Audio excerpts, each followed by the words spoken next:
Good evening, everyone. Welcome once again to the Lepanto Institute's Anchor Team. I'm your host, Michael Hitchborn, and with me is my lovely bride, Alyssa. And tonight we've got quite an interesting show. My wife had actually prepared quite a few notes, but as all bad news seems to fall on a Friday, we've got a number of things that we're going to tackle first. So we're going to jump right into that. But before we do anything, we have got to start with our regular Friday prayer. In nomine Patris, et Filii, et Spiritus Sancti. Amen. Ave Maria, gratia plena, Dominus tecum. Benedicta tu in mulieribus, et benedictus fructus ventris tui, Iesus.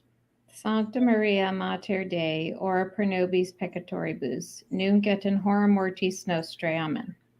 Our Lady of Victory. Pray for us. In nomine Patris, et Filii, et Spiritus Sancti. Amen. Okay, so first and foremost, I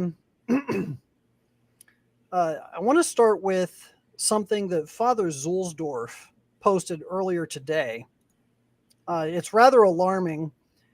I'll put the link to it here in the comments section so that you guys can see it. But he posted an action item. It says, action item, prayer to avert a serious act of persecution. Okay, so something pretty serious. He says, I simply must not, and he emphasized must not, say what this intention is. I assure you, it is a serious case of ecclesiastical pogrom.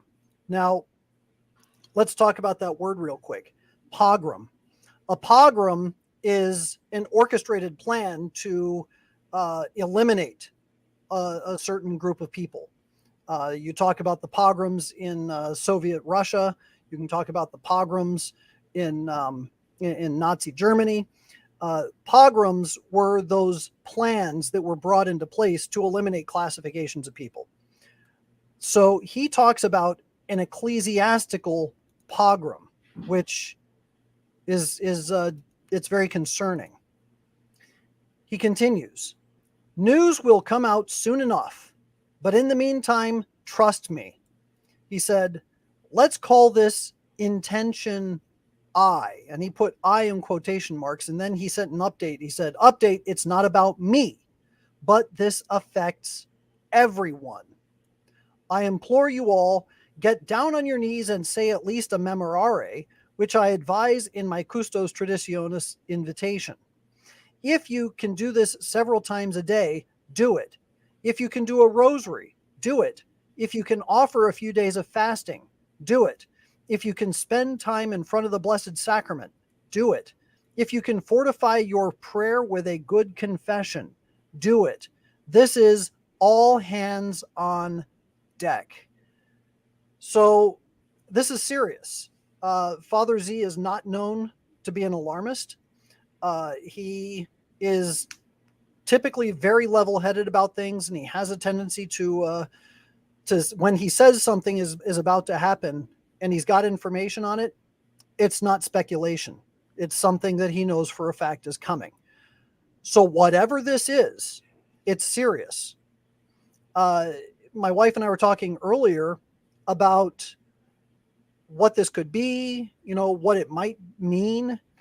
And I want to talk briefly, and Alyssa will interject and kind of talk about this a bit. The word pogrom, the phrase ecclesiastical pogrom, seems to indicate that he's talking about maybe doing away with a group of traditionalists, don't you think? Well, I mean, for him, especially to mention it specifically like that, and we know he's friendly to tradition, that would seem to indicate that. I mean, or do you think that it sounds like maybe perhaps it could be targeted against a group of priests? Or do you think it's targeted against a group of just lay people or a movement in general? Well, I think a clue might be found in, he said, intention I. So if it's intention I, maybe that stands for institute, as in Institute of Christ the King. I don't know. I have heard ruminations. We talked about this earlier, but there have been rumors now all day long coming from various groups. I've heard this from numerous people who have said Cardinal Cupich is about to lay down the law regarding the Institute of Christ the King. That could very well be it. Now, here's where things get a little dicey. Cardinal Cupich will have a very hard time simply kicking them out of his diocese because he is not their local ordinary, even though they do reside in his diocese. He's not the bishop of the Institute of Christ the King. Okay, ICK is actually I believe it's an Ecclesia Dei organization, which means it falls under the direct authority of the Pope. They own their own buildings in Chicago. So as they own their own buildings in Chicago, and Cupich may want to kick them out, he can't legally get rid of them territorially. So then the question becomes a canonical one. But what happens if, say, the Institute of Christ the King tells Cardinal Cupich, this is our parish, and this is our building, our headquarters, because they're headquartered actually in Chicago. So what happens if the ICK just basically says, go pound sand? We're going to continue doing what we've been doing. I guess the question is, could Cupich in retaliation get their faculties removed? Or could he place an interdict on them? I mean, it might not matter if they have their own buildings if their consecration and distribution of sacraments is seen as tainted because they've been, had the heavy hand of the law put upon them. Right. So then the question becomes, how do people know that Cardinal Cupich is getting ready to lay down the law unless he's already communicated that he wants to kick the ICK out of Chicago? So then the rumor would be among the Institute of Christ the King communities in Chicago. And what happens if this conversation took place, say, a month ago, and the ICK actually did tell Cupich, yeah, go pound sand. And now what is coming down the pipe is actually an interdict against the ICK from on top, where they're saying we're upholding an interdict against ICK because they refuse to leave as the local ordinary desires them to leave. Well, I don't know. I mean, obviously Cupich is no friend to tradition. That's patently obvious to everybody. I guess the question is, why would, if they had heard something a while ago, why would they have kept so quiet about it? Wouldn't it be in their interest to publicize like something like that coming from Cupich? It could be. Get it out in the open before he has a chance to kind of like do it behind their backs and in the dead of night. Yeah, that's definitely a possibility too. So there's a lot of speculation as to what's going on and what it all means. But there's another angle that might be tied into it. As I said, all bad news drops on Friday, and the reason for this is that if it's bad news, they want it to just kind of filter out into the ether and peter out of the news cycle. They don't want it to actually become a part of the news cycle. And while they're talking about the possibility that something is coming out this weekend, there's also this news that came out of Savannah, Georgia, and I'm going to post a link here in the comments section. The news, it's a letter that came from the Bishop of Savannah, Georgia. That's the Most Reverend Stephen D. Parks. And it's written July 15th, which is today. Dear friends in Christ, and then it starts with, all the pleasantries, the Catholic pleasantries that, at every mass and all the beauty Right. stuff, whatever. And then it says, 1 year ago, Pope Francis issued a motu proprio titled Traditionis Custodes, which offered guidelines for the celebration of the Eucharist according to the Missal Romanum of 1962. My initial response to these guidelines was shared in a letter to the faithful on November 4th, 2021. The following month, the Vatican asked that bishops wishing to continue the celebration of the Mass according to the Missal Romanum of 1962 in their diocese request permission to do so. So this is concerning already. I know that not every bishop has written to Rome and requested permission, even though they intend to continue on.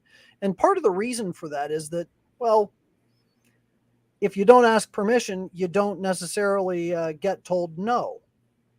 So you can go ahead and continue on. And a request for a request to apply for permission is not exactly a command. So bishops aren't really bound by that. Well, and aren't they not really bound by it anyway? I mean, hasn't that already been established by past things like, what was it, Quo Primum, the papal bull, that bishops don't need to ask for permission regarding liturgical discipline within their own dioceses, Right. I mean, obviously the Pope can give directives that he expects the bishops to implement because he's the supreme authority, especially on liturgical matters. But in terms of asking permissions, I'm pretty sure the bishops have a free hand in deciding what most impacts their faithful and making pastoral choices that don't have to be applied to Rome for permissions. Right. Just to fill people in, Alyssa was mentioning Quo Primum. It is a papal bull that was instituted by Pope Pius V in 1570, the year before the Battle of Lepanto.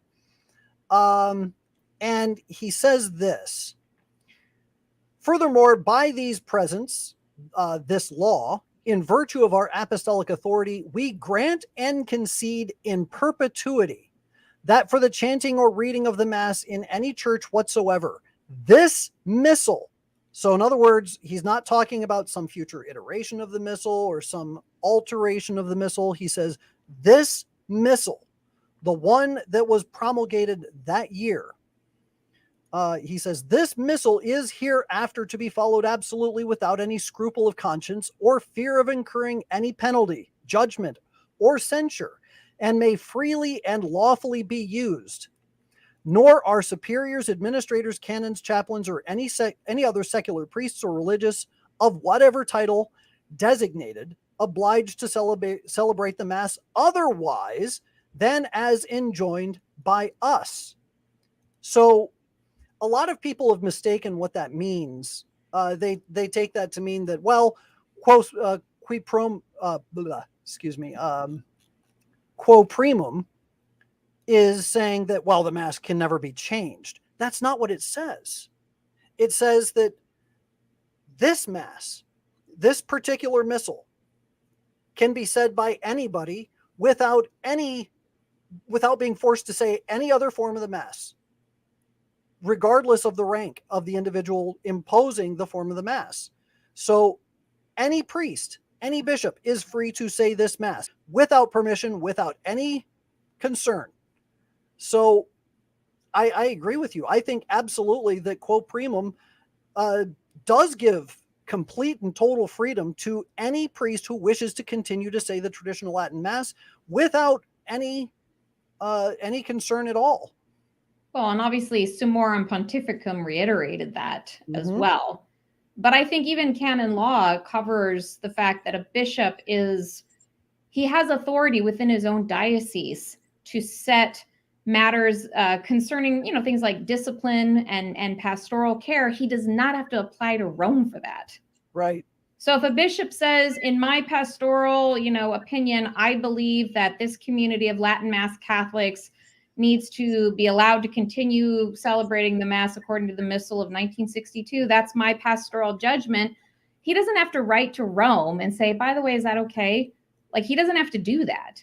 He has that authority just as the bishop, like under canon law. Like, this is no longer about a papal encyclical or anything. He has that authority.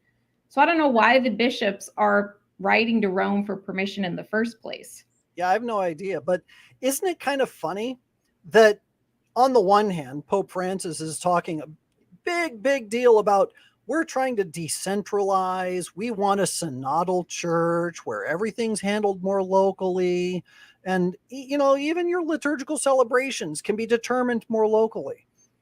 And yet he creates this dicastery and this system of permission now to say the traditional Latin Mass through Traditionis Custodes. And he even said, my intention is that we all are unified under the only lex orandi of the church, which is the Mass of Vatican II, according to him.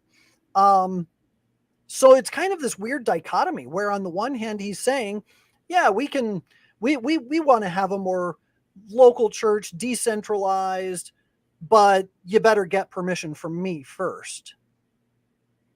Well, and I think that's part of the confusion because, I mean, as Pope, he does have the authority to say, like, for example, like, I'm extending this particular feast to the universal church. Maybe it was a local feast only, but now everybody, is going to have to say this Mass for this particular saint. He's got the authority to do that. But again, like you said, why does it seem to be applied in such a kind of lopsided, manner, saying, oh yeah, sure, do whatever you want if it's about blessing homosexuals, but if you're going to use Latin in your Mass, that's a big problem. I brought this comparison up earlier when we were talking, but and I'm loath to use it with regard to the apparent Pope of the Church, but the concern that I have really is the parallel with the way that persecution was enacted by Julian the Apostate. All the previous Roman emperors were using the bludgeon in order to try to squash the growth of Christianity within the Roman Empire. They would execute people in the arenas, or they would have basically yard sales for all Christian property, where they would say, hey, if you report a Christian, you can take their property and we'll go ahead and execute them. And it's great. All these different persecutions, lots and lots of blood spilled. But Julian the Apostate took a different tack. He said, you know what? All of our attempts to eliminate Christianity in the past have never, ever worked. And it's only strengthened their resolve. But what if we make life so difficult for them to be Christian? And what he would do is he would enact laws. And these laws would be permissive of, hey, whatever you want. If you want to be a pagan, that's fine. If you want to be a Christian, that's great. But, if you commit a crime, if you steal, if you commit murder, or if you beat someone up, well, the law is going to come down on you. But he applied the law unevenly. When it was a pagan committing a crime against a Christian, he gave them the least penalty. But when it was a Christian committing a crime against a pagan, he imposed the full force of the law on the Christian. And I see so much of that in what we're seeing now with what Pope Francis is doing, don't you? I think so. I mean, certainly there seems to be a lot of accompaniment and mercy for people, for atheists, for non-Catholics, for, people like Pelosi. Right. Here's Pelosi, who's full-throated support for baby killing, but she is warmly received by Pope Francis at the Vatican, even after the Roe v. Wade decision is overturned. But yet he doesn't have the time of day to speak to a Cardinal Zen. Right. Like for people who, stand for certain things that are either politically unpalatable to him or whatever, he just doesn't have time for them. But he has time for Pelosi to come and, greet her warmly. Like that sort of thing is, yes. And I think the application of the law is a good analogy. That's probably what you're going to start seeing more of. I mean, we already are, right? I mean, yeah. if that rumor about Chicago is true about the Institute, think about all the terrible liturgical abuses that are in Chicago that Cupich does nothing about. Oh gosh. The Pope doesn't publicly comment or make a point to write a encyclical about, but the Latin Mass is the problem. That's Right. what they're going after. Even though there are gross liturgical abuses going on in Chicago on a regular basis, like at St. Sabina's and other churches. And, you've probably mentioned some of those before on this show, but the bubble mass and other things. But that gets a pass. Nobody comes in and slaps them down and says you can only have your bubble mass, once every third Sunday of the month. Where is the even application of the law? It's clearly not there. Well, and where's the consistency, and where's the standard? I mean, as you're pointing out, they're gonna stomp down on anybody who wants to adhere to tradition, but when it comes to liturgical abuse, well, we get crickets. So if we're going to, what is the purpose of the Mass anyway? It's to worship God, and they want to make it about a meal. Okay, they want the Mass to be about, we're gathering at table and we're receiving this bread and we're drinking from this cup and it's so wonderful and sweet, and we can hold hands and sway in Mass and pray in the orans position during the Our Father, or even hold hands, whatever it is. But God forbid that if you should try to even receive communion kneeling and on the tongue. So the question is, where's the standard, and what is it they think really and truly is that takes place at the Mass? Either these men don't believe, or worse, they really do. Yeah, I don't know. The inconsistency is an easy one to point at because it's so glaringly obvious. We talked about this earlier too. If the big concern is always about why people need to get in line with Vatican II, and the biggest crisis afflicting the church today is people who don't accept Vatican II, well, then what about all the liberal bishops who don't accept things that were settled by Vatican II, like contraception is an intrinsic evil, for example? Right. Why aren't they being censured for their rejection of Vatican II, considering that we have two popes who are saints, two Vatican II era popes who are saints, who both very roundly condemned contraception, like with finality. Yes. Yes. That's still a topic of discussion. I don't know if this is jumping out of the order you wanted to tack things on, but we talked earlier about the Pontifical Academy for Life, with under Archbishop Paglia coming out to essentially question and push the envelope on, maybe contraception, we need to rethink this, and we need to have another encyclical on it because, the modern man, right, in his condition, he needs to have this updated and reconsidered. It's like, well, wait a minute. I thought Vatican II and the Vatican II Pope settled this. Yeah. Why are we still talking about it? Right. So, if that's the problem, why are we still talking about it? But we can't talk about a tradition that goes back, 2,000 years. Right. Well, and we have to remember that Humani Vitae was promulgated with the full force of papal authority. Right. Because Pope Paul VI invoked the Holy Spirit. He invoked his authority as the supreme pontiff of the church when he declared that contraception is an intrinsic evil. And he even defined what he meant by contraception. He said anything that prevents, once the act has been enacted, or puts an end to the process of conception, is intrinsically evil. And I want to come back to that, but before we do, I want to go back to this letter from the Diocese of Savannah. Oh, right, yeah. So the bishop continues on. We were talking about the papal bull, quo primum, but The Bishop of Savannah says this: after prayer and discernment, I wrote to the Congregation for Divine Worship, now the Dicastery for Divine Worship and Discipline of the Sacraments, in mid-April to request permissions for specific parish churches in our diocese.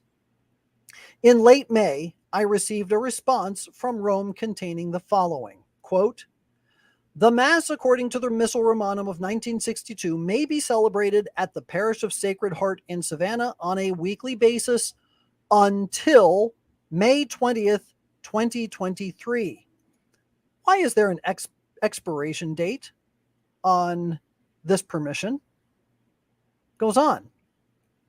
The Mass according to the Missal Romanum of 1962 may be celebrated at the parishes of Most Holy Trinity in Augusta, St. Joseph in Makron, and St. Anthony of Padua in Ray City on a monthly basis until May of 2023. And then finally, in implementing the permissions granted by the Dicastery for Divine Worship and the Discipline of the Sacraments, please note that the Mass according to the Missal Romanum of 1962 will no longer be celebrated at the Cathedral Basilica of St. John the Baptist as of Sunday, August 7th, 2022. As of that date, the Mass will be celebrated at Sacred Heart Parish, which is a little chapel, at 1 p.m. on Sundays. I am confident that Sacred Heart Parish provides an appropriate, intimate place for worship. Intimate, it's tiny. Yes, they always use that word. And the parish Cozy. leadership, It's cozy.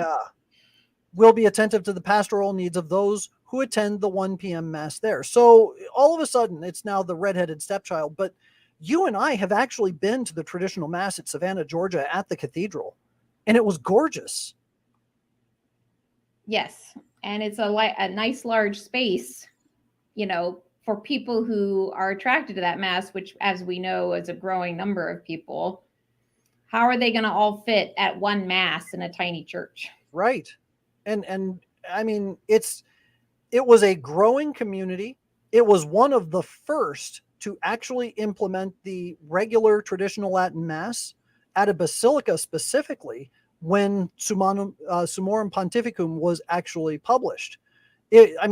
Very quickly, the bishop there gave ready permission to start the traditional Mass there at the basilica. And it had been said in perpetuity for the last 10 years. 2007. So what was that, 15 years? And now Rome is saying, yeah, get rid of it. We want you to, take it to a small little building down the street. Yeah, and only until May 20th, 2023. No, this one ends August 7th. Oh, the cathedral Mass does. Right. But what's up with the weird date? Like, we were talking about that earlier. What's the impetus behind choosing May 20th, 2023?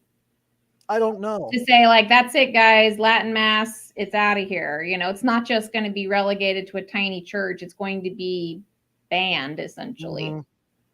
So then there's another speculation then that the date, May of 2023, has something to do with what's going on in Chicago and what's going on in Savannah, that maybe that expiration date is going to be universal for whatever reason. For everybody. Mm-hmm. That maybe because tomorrow is the 1-year anniversary of Traditionis Custodes, that all of a sudden we're going to get plink. May of 2023 is going to be the last date for all traditional Latin Masses. And from that point forward, get used to it, because we're going to be, phasing that out and you guys are done. So personally, I think that this gives us ample time to say, you know what? Quo primum gives us approbation to go ahead and say the traditional Latin Mass without regard to whatever the bishop, priest, cardinal, or pope wants us to do. And we're going to go on saying it, and you can, throw out your fake excommunications or your interdicts or whatever you want, but we're going to continue doing this because we're allowed to, according to the in perpetuity statement of that particular bull. Yeah, I don't know if a lot of the priests are going to go for that, right? Like they have it drummed into them that, the visible hierarchy of the church is what keeps, it keeps the church together. It's the spine. And to leave it is to, well, you leave at your peril, right? You leave at your own peril. I don't know that a lot of priests are going to be all about, an outright, like, talk to the hand kind of approach. Then, of course, there's also the other side of the equation. Is obedience to God more important than obedience to man? And what happens when the vicar, I always love, one of my favorite sets of stories is the 1001 Tales of Arabian Nights. And in most of these stories, you always have the wicked grand vizier who's always scheming against the sultan. Like he wants to take the throne, but he's always coordinating and running things behind the scenes. And it's always like this evil grand vizier who's ambitious and he wants to do things his own way. He wants his own power and wealth, but of course he's acquiescent to the sultan. I want to do what you want, sultan. But when the sultan isn't paying attention, he does terrible things. And then, of course, in the end of the story, the sultan almost always finds out what's going on with the grand vizier and off with his head. I wonder if we don't face a similar situation where we've got a grand vizier, which is the vicar of Christ, acting in a very rogue manner from what Christ wants. And when we examine the Mass, when we examine the Mass that was given to us by Pope Pius V, or the Missal, I should say, that's the form of the Mass. The Mass was given to us by Christ. But the Missal of Pius V it's effectively the same as, with very few minor adjustments, it's effectively the same thing as what was being said in 1962. So then the question becomes, if this is something that was given to us by Christ telling us this is how I want to be worshipped, and then you've got Annibale Bugnini, who's a Freemason, saying, no, we want to have people, we want to worship in our own way, kind of like Kor, Dathan, and Abiram. We want to do it our own way. Wouldn't we be like the followers of Kor, Dathan, and Abiram to go into that tent then and be in disobedience to Christ? It's kind of a hard situation, and I agree with you. I think that priests are going to be faced with a very, very difficult choice. But I think that as the push gets stronger and stronger to try and lop off that head, they are going to be faced with making a decision. Yeah, well, and it's we've mentioned this in I think past conversations. It's very surprising to me that the bishops, who strike me as people that like it when things are smooth, the money is coming in, they run their programs, they have their things, the machine rolls forward nicely, to pick this fight with a community that's historically very supportive of the churches.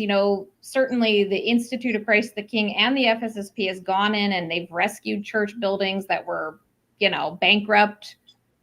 They've actually put money into dioceses. Why pick the fight unless this is something really important to you? Because like you said, we know that of several places where the community owns the building. So even if the bishop says, well, I don't give you permission to celebrate your masses here anymore, I'm taking your faculties away or something, they're still going to have a legal fight on their hands about the ownership of the building, et cetera, et cetera. And they, of course, the priest could appeal canonically. Like, it's going to just be a big fat mess. Yep. Why do it, right? Unless, of course, that's your whole goal, right? Mm-hmm.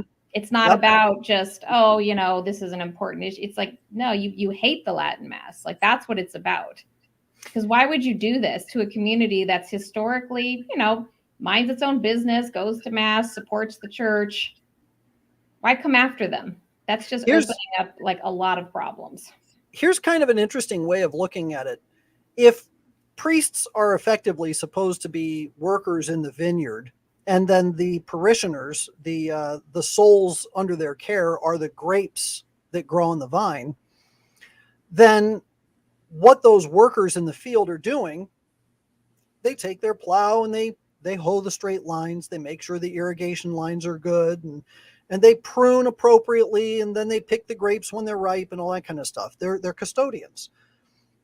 But what happens when you have the people in the field who say, you know what, I think we ought to really be hacking at the roots. And I think that really, instead of just cutting, pruning back a little bit, we ought to be hacking off entire limbs and then burning the branches and doing this right in the middle of the field. And at some point, I think some of the workers have to stand up and say, no, not only are we not going to participate in your wrecking of the master's vineyard, but we are going to now hold you accountable, and we are going to stop you from trying to destroy the rest of the vineyard. I mean, I think that if we look at it in that kind of an analogy, it becomes a lot more urgent, don't you think? Yes. But there are other steps they could take first, before they go for the nuclear option, so to speak. I mean, Sure. There are still some good bishops that are very friendly to the traditional Latin Mass. They could invite those communities into their dioceses if they're getting booted from the one they're in. I guess the question is, how widespread is the persecution going to be? Because in that case, then the incremental option will not seem like a good one, and they will just have to resist if it's everywhere, if there's nowhere to go, really. Yep. I mean, we didn't even talk about, the fact like Wilton Gregory is cracking down on the Latin Mass, and it's very possible that there are others that will follow suit. So again, they're going to run out of places to go to. Yep. And that goes for the Latin Mass Catholics. Like all those Latin Mass Catholics that are going to Mass in DC right now, they could go start flooding the Latin Masses in the Arlington diocese, of course. Sure. But eventually, even those have been restricted too. But that's going to be problematic, right? Mm-hmm. If there's too many of them, and the bishop has already said, "Well, I'm not going to add, new ones or whatever." Right. I mean, at what point does it become kind of a, there's just nothing else to do but resist. There are no other incremental choices. There's nowhere to go. That, I guess, is the real question, because I'm assuming the priests and the faithful will want to exhaust the less destructive options first. Sure. Yeah, I mean, better to say, all right, we'll make sure that we cultivate and properly grow these vines over here, because at least something will continue to grow. Right. But at some point, you're going to have to get into a fight, and it's going to get bad. But this actually leads to one of the most distressing parts of this letter from the bishop in Savannah. He said, "Since my appointment as your bishop, I have been present at masses celebrated with this missal, and I recognize the reverence and beauty of these liturgies. I am also aware that the eventual cessation of these masses will be difficult for many of the faithful in our diocese." Yes. I mean, I am also aware that the eventual cessation of these masses will be difficult for many of the faithful in the diocese. That's chilling. That's chilling, because it seems that he's affirming that, yeah, this May 23rd, 2023 date is kind of a drop dead date. It's almost like a hint into what's coming, maybe what is going to be put forward over the weekend. Could be. And it's also kind of messed up that he's been to the masses, he's seen them, he can appreciate the beauty, and he's like, well, sorry, it's still going to get canned. Yeah. I know that's going to hurt, but you guys will get over it. It's like, right. How very pastoral of you. I to be honest, I would rather acquiesce to having my left arm lopped off and say, you know what, you can take my left arm, but don't take my mass. It's that kind of seriousness. And what bishop would go around and say that, well, I know it's going to be painful for these forced amputations that we're going to be imposing on all the faithful. But, you'll get used to it. They don't see it that way, but I think that a lot of the faithful do. Yeah.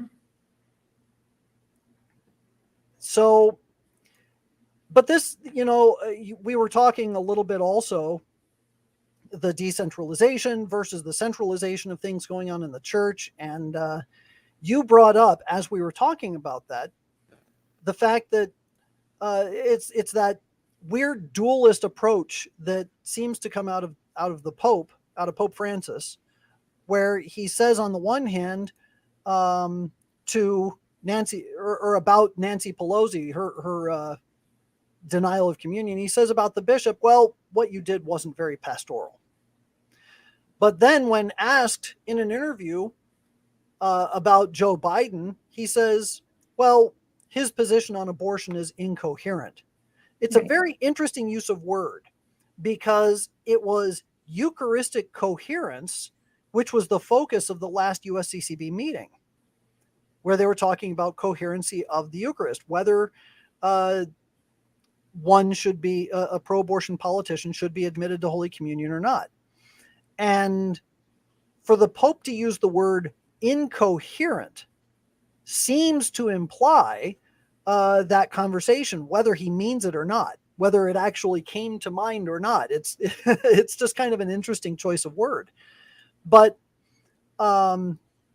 we have here this story where the Pope offers a response to Pelosi and Biden's extreme support of abortion, where he says, let Biden talk to his pastor about that incoherence. Well, wait a minute.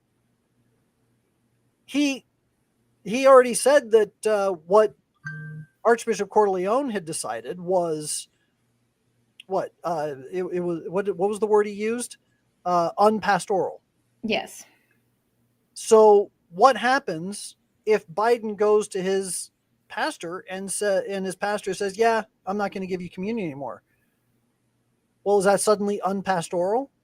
Or is Pope Francis just simply weighing the cards and going, yeah, I kind of know exactly where his pastor would go, so I can go ahead and safely say this line?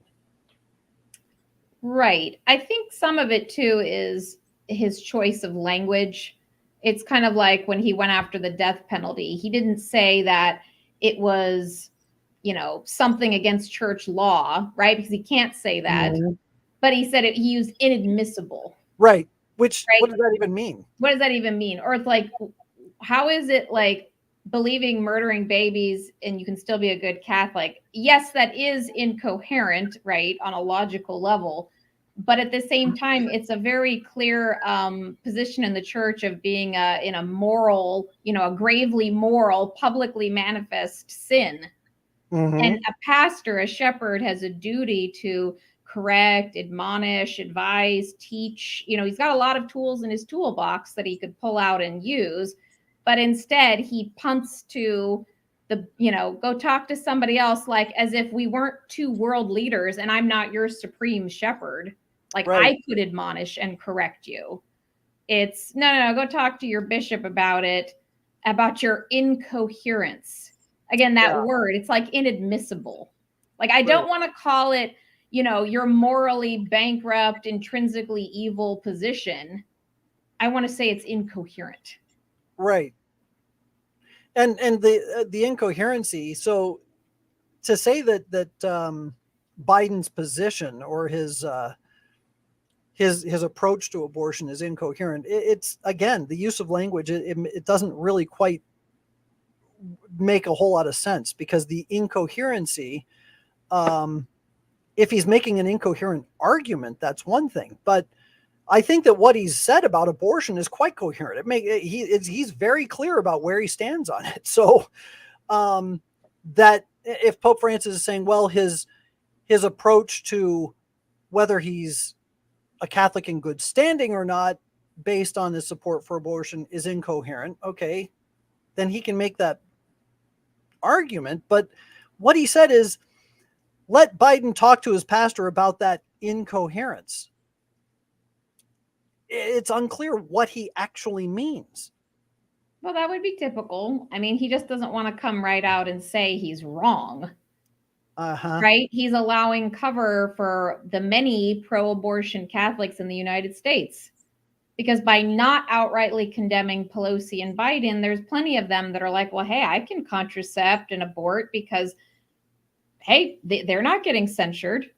Right. Oh, sure, Corleone censured Pelosi, but nobody in DC is. Nobody in Delaware is. There's lots of other pro-abortion politicians who probably present themselves for the Eucharist every single Sunday.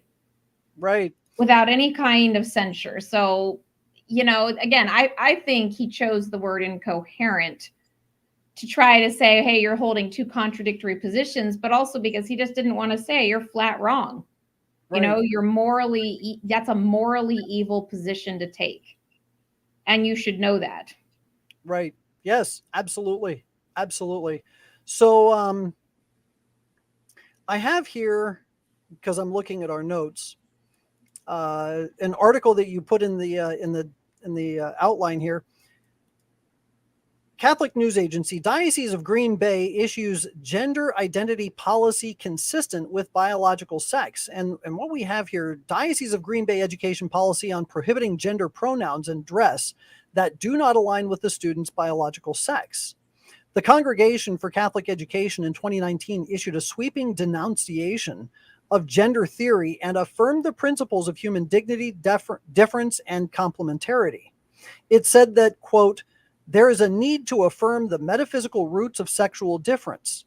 Gender theory undermines the formation of the family. What's going on here?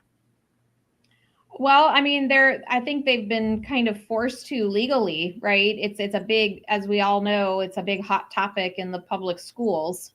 And they're not the first. I mean, Bishop Paprocki in 2020 issued a similar, I mean, you just quoted from something that was from 2019. So it's not brand new, but I think that many more dioceses are going to be forced into this position as, frankly, liberal Catholics start pushing the envelope with their kids who are enrolled in Catholic schools. Right. Oh, I have to say, the fact that this is even a conversation is bizarre to me. I remember growing up and, sometimes people would make dumb arguments or, you're a bunch of kids and somebody says, yeah, well, blah, blah, blah. He says something dumb and you're like, no, that's not true. And then from the playground where if something was not true, it was either just false or it was a lie. And it was very black and white. But then by the time I was a teenager, I had people arguing with me about what truth was, about whether there was such a thing as truth, about whether truth has any absolute value to it. And now we're arguing as adults over whether children are boys or girls. Talk about incoherence.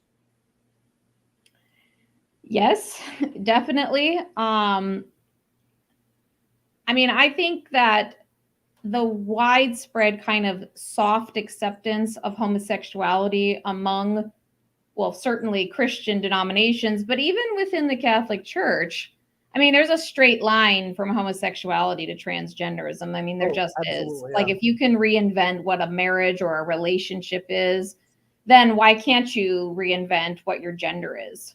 Sure. I mean, they're very much linked.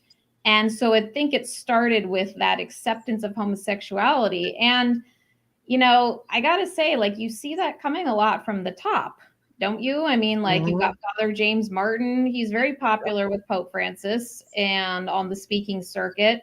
And he's constantly justifying and rationalizing why, homosexual acts are pretty much okay. He never comes right out and says it. He uses the double speak of, well, we need to be compassionate toward them as individuals, but then acts like, well, why can't they hug and kiss in church? Right. So once we accepted that we had to be kind about homosexuality. And by the way, I'm not suggesting we should be nasty to homosexuals, as individuals, but as a logical doctrinal concept, the fact that we didn't come down hard, and by we, I mean the teaching magisterium of the church, come down hard on it. Yep. it's led to this place where the transgender movement's really got a strong foothold. I completely agree. The fact of the matter is that when you have somebody who's got a corrosive mindset, their ideology itself is corrosive. And homosexuality by its nature is corrosive because it corrupts everything it touches. It's kind of like fecal matter. Fecal matter corrupts everything it touches. If you have a drop of fecal matter in any food, you have to throw it away. You cannot eat it. If you have fecal matter in a swimming pool, you have to get everybody out of the swimming pool so that you can clean it and purify it. So the idea that fecal matter is that corrosive, you look at the ideology, though. Ideologies can be just as corrosive, and what happens is it twists and perverts the mind, and it consistently twists and perverts the mind, and it makes it worse and worse and worse. And you cannot possibly undo it unless you strip it entirely away. Yes. Did you also want to comment on that Catholic Vote poll? They did a poll about Catholics' opinions on abortion. Yeah, why don't you talk about that? I didn't actually get a chance to look at that. Okay, well, the only reason I bring that one up is because in my mind, it's very much linked with, once again, the societal acceptance of homosexuality and transgenderism, that if Catholics in general are moving away from concepts that used to be considered doctrinally like rock hard, this is, if you're a Catholic, you must believe XYZ. If we're allowed to get squishy on XYZ, then why not dress your boy in a dress? Right. Why not, right? Isn't that compassionate and loving? Isn't that what we keep getting the drumbeat of, that's what the compassionate response is to affirm people? So Catholics in the United States, that poll was interesting. It said that a lot of them, they're not very much supportive of abortion on demand the way the Democrats would have us be. But the fact of the matter is that Catholics are, as a whole, are moving away from the kind of rock solid church teaching that abortion is just always wrong. That they're becoming more accepting of it. Just as they're more, Catholics in the United States are much more accepting of homosexuality and transgenderism now than they certainly were, again, like you already said, like 10, 20, 30 years ago. This wasn't even a discussion, right? Right. Yeah. But now it is, because once again, it's almost like the ghost of the 1960s is coming back to haunt us. And things that should have been settled and put to rest are getting resurrected again. Right. The doctrinal errors, the contraception, we briefly mentioned that earlier, but they're all linked, right?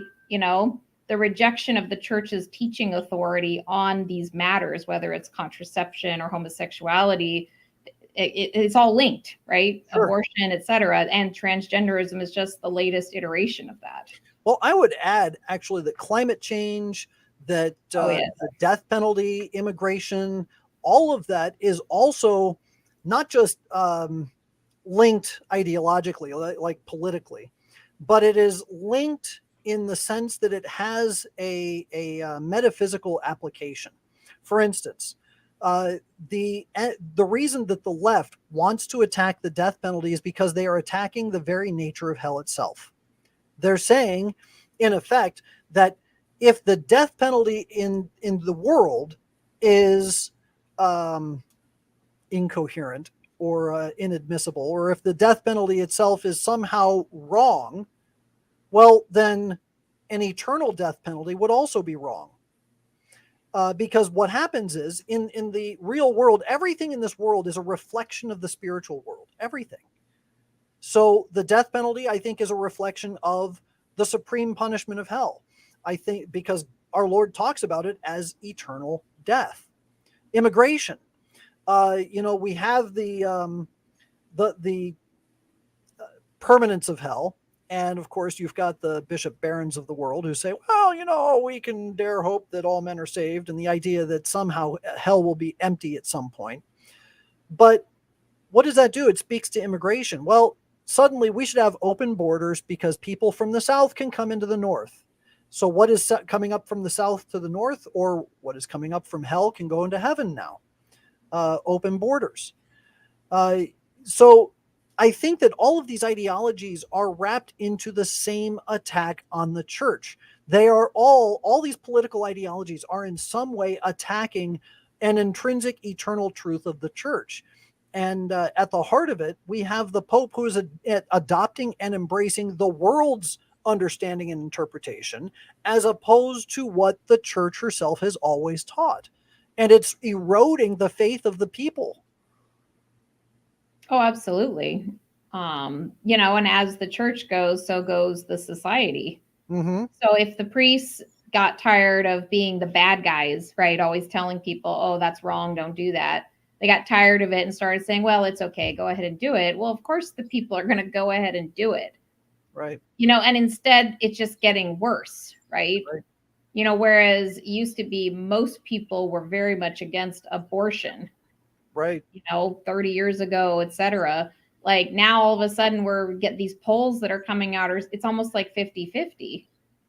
Right. Right. And in some cases it's even more lopsided. And it's usually that they're more on the pro-choice side. Right. You know, than the pro-life side. But yeah, I mean, I do think it's all connected, right? Because if you can remake your gender, right? If you can mutilate yourself and remake your gender, well, then you could remake your soul in the afterlife, right? You know, like things aren't set in stone anymore. Well, and then you have a scary position. Like, let's say that Father James Martin's approach to human sexual identity is somehow adopted by Pope Francis or one of his successors. Let's say that ideology is adopted and that, well, we have to embrace and accept transgenders for who or what they are. Suppose then you have a woman who transitions into a man and goes to seminary and says she wants to be a priest. Or suppose you have a man who transitions into a woman and says, I want to be a nun and go into a convent. And I mean, now you start to actually call into question a lot of the theological nature of man and woman itself. Right. Well, and obviously that would be completely against the Bible. Absolutely. It undermines the very foundation of the church itself, because without families, right, where do you get future priests and nuns from? Mm-hmm. You know, like talk about incoherency. It would be incoherent to go down that path. And yet we've got people like James Martin openly professing this kind of thing, and instead the Pope is jumping down the traditionalists' throats. Well, I guess this is our call to be saints in this time, right? You know, like as you said earlier, yes, to resist, but also to be willing to suffer and carry the cross. Yeah. I mean, we were born to this time for a reason. And we're not the first Catholics that have had wicked prelates. I mean, maybe ours are the worst in all of history. I'm not going to deny that, but the same choices are still before you. Yes. You know, to suffer manfully, to take up your cross, and yes, to resist where, you know, if prudence and, you know, discernment make it necessary. I think that we may very well be there. I think it might be time for us to start preparing and recognizing that we've got a fight coming up, and it has a date.